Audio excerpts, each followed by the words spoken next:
Hey guys, welcome. In this one I'm showing you how to fix disk management not loading in Windows 11.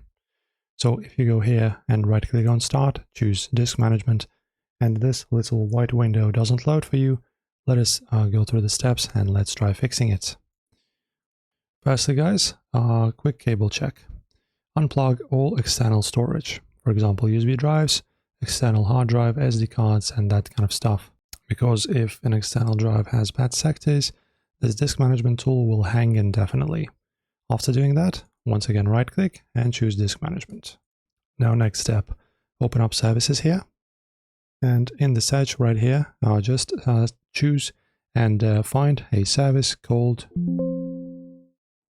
virtual disk. So scroll all the way to the bottom where we have V, there you go, virtual disk, and then you just go ahead and press restart service right over here where I have my mouse.